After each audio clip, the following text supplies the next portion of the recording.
Bien, bonjour, Monsieur Hadi, Monsieur Aboub. Vous êtes tous les deux professeurs de français, je crois.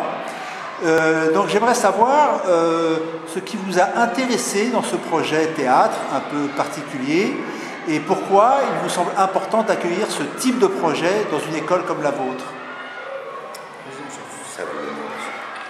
Bien, j'ajouterai une information. Je suis en même temps enseignant de français et responsable de la pédagogie, le directeur pédagogique au niveau de l'école. Alors, qu'est-ce qui nous a intéressés en tant qu'enseignants et en tant qu'école pour l'élaboration de ce projet?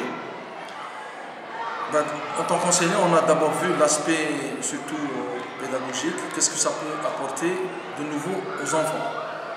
D'abord, des enfants qui seraient mis en situation de locuteurs natifs, des locuteurs venant de France, parce qu'ils sont habitués à des enseignants algériens. Et donc là, pour la première fois, certains d'entre eux, pour ne pas dire la plupart, avaient en face d'eux des locuteurs qui ne s'exprimaient qu'en français. Donc ce qui les obligeait à faire un effort. Donc c'est cet aspect d'abord. Le deuxième aspect, c'est l'aspect, disons, culturel. On avait une possibilité donc d'échanger avec des gens qui venaient de loin. Le troisième aspect, c'est l'aspect, disons, ludique, puisque le théâtre reste comme un espace d'expression libre qui permet aux gens de se libérer, de libérer la parole. Et ce qui nous a intéressé comme école, c'est aussi le fait que ça nous a fait plaisir qu'on soit choisi par notre ami Khairuddin, que j'ai eu le plaisir de connaître déjà dans le cadre associatif. Il a déjà monté avec nous des pièces de Abdelkader Alloula. Et donc quand il m'a parlé du projet, j'ai tout de suite adhéré, et donc j'ai sauté sur l'occasion.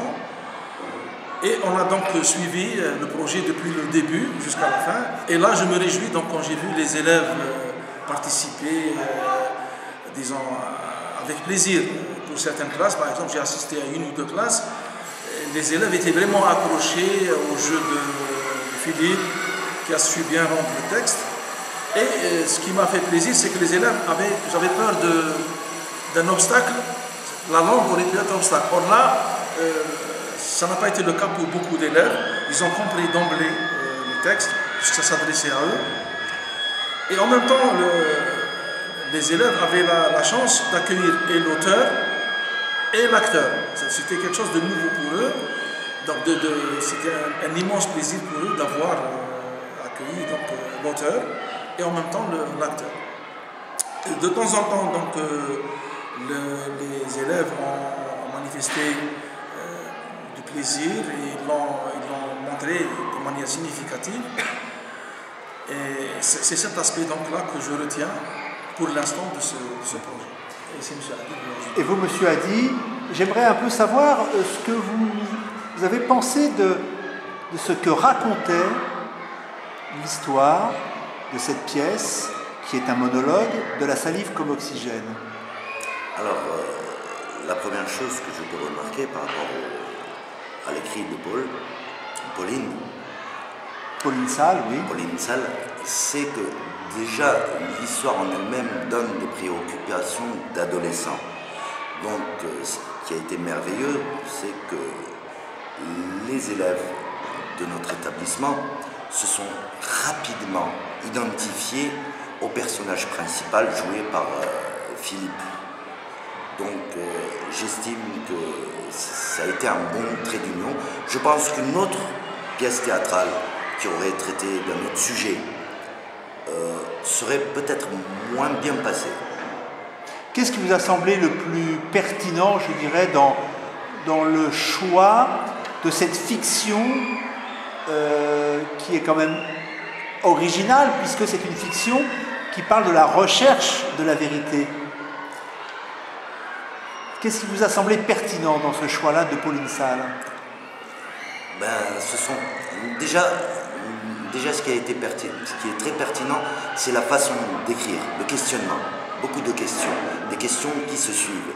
Et à travers ces questions, il y a en même temps des réponses. Et ça a incité les élèves, justement, ça donne soif, ça les a captivés. Et ça leur a donné une fin. D'ailleurs, l'exercice n'était pas de passer une pièce théâtrale, mais tout simplement de démontrer aux élèves, de leur faire découvrir le process d'une pièce théâtrale. Et on ne s'attendait pas à ce que les élèves soient intrigués, soient attachés à l'histoire et même deviner, parce que j'en ai déjà discuté avec l'acteur principal, et même réussi à deviner la suite de l'histoire comme si il l'avait lu. Et ça, je trouve que c'est par rapport à ça que c'est très pertinent. Est-ce que vous pensez que ce type de projet est transférable et sous quelle forme en Algérie? Ce qui serait intéressant, oui, c'est tout à fait réalisable. Ce qui serait très intéressant, c'est qu'il n'y ait pas qu'une seule école qui soit concernée, parce que l'école Khalef Massinissa n'est qu'un échantillon par rapport à toutes les écoles algériennes. Ce qui serait magnifique, c'est que ça puisse se généraliser dans toutes les écoles, parce que dans toutes les écoles, il y a à peu près les mêmes élèves que dans notre école, et ça serait un pont culturel que, d'ailleurs, je pense que la remarque principale qui a été faite, c'est que les enfants ont découvert qu'en fin de compte, ce sont les mêmes à travers le monde, que ce soit l'Algérie, que ce soit la Tunisie, que ce soit la France. Donc oui, il faudrait que ce soit transférable. Le fait que ce projet vienne de France ne vous a pas semblé un obstacle à la rencontre avec le théâtre, Monsieur Aboub? Non, non, pas spécialement, puisque l'intermédiaire principal, si je puis utiliser cette expression, le passeur de mots, si vous voulez, c'est Khairdine. C'est-à-dire, d'emblée, moi, j'ai pas eu de réticence à convaincre l'entourage autour de moi, la directrice, qui elle-même enseignante de français. Et donc, j'avais d'abord une confiance en Khairdine, et il m'avait tellement présenté le projet que, de manière assez, si vous voulez, convaincante. Bon, étant moi-même convaincu, moi-même j'ai fait du théâtre en étant élève, et en tant qu'enseignant de français et en tant que membre d'une association, on utilise beaucoup cette pratique dans la mise en place d'apprentissage. D'ailleurs, au cours de l'année, nous avons un travail à faire justement dans le cadre associatif, parce qu'on a beaucoup d'échanges avec l'école, et donc souvent les enseignants de l'association viennent échanger les expériences ici. Et donc, pour nous, enseignants, si vous voulez, l'aspect le plus important, c'est que le théâtre permet aux élèves, à certains élèves, de s'extérioriser, de libérer leurs paroles. C'est très important au niveau de l'expression orale, parce que certains élèves sont bloqués au niveau de la classe, mais quand ils sont dans une situation de jeu, par exemple, ils nous étonnent.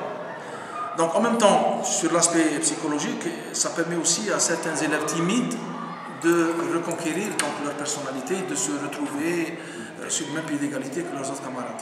Si vous aviez un souhait à émettre pour l'avenir de ce projet, celui-ci en particulier ou d'autres qui pourraient se mettre en place en Algérie, ce serait lequel? Monsieur Adi, oui, d'abord que ce projet puisse, si vous voulez, être évalué. Il y a toujours la fonction d'enseignant.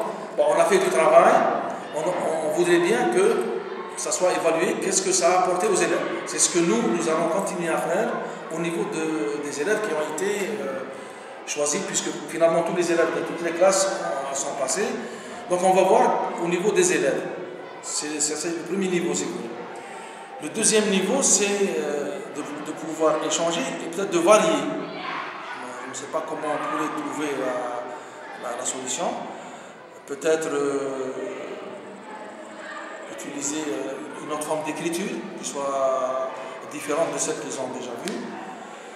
Et comme troisième proposition, si vous voulez, on pourrait rester dans le cadre d'échanges, puisqu'on en a parlé, avec des élèves, les mêmes élèves qui en France, donc dans la région parisienne et du côté de Caen, faire en sorte qu'il y ait des passerelles entre les élèves qui puissent échanger leurs expériences dans un cadre bien, si vous voulez, défini, avec un encadrement de professeurs et d'animateurs. Et vous, monsieur Adi? Moi, j'aimerais bien qu'il y ait beaucoup plus d'initiatives de ce genre. Parce qu'en fin de compte, notre pays, ainsi que la France, nous avons une histoire commune. D'ailleurs, monsieur, nous en avons déjà parlé. Et il serait dommage que ça s'arrête là, parce qu'à partir du moment où nous avons une histoire commune, pourquoi ne pas avoir un avenir commun? Déjà, il y a des initiatives qui ont été faites par le président de la République française, rapprocher l'Afrique de l'Europe et faire une union méditerranéenne. Donc j'espère, et de tout mon cœur, très profondément, que ce petit pas qui a été fait aujourd'hui devienne un grand pas demain. Merci beaucoup, messieurs. Merci à vous aussi. J'espère que vous avez passé un agréable séjour parmi nous, à essayer de vous rendre le confort agréable, l'hospitalité généreuse de la Méditerranée. Et donc j'espère que le soleil n'a pas failli au rendez-vous habituel. Et on vous dit à la prochaine. Et bienvenue chez vous, dans votre deuxième maison, deuxième patrie. Merci beaucoup. Merci beaucoup.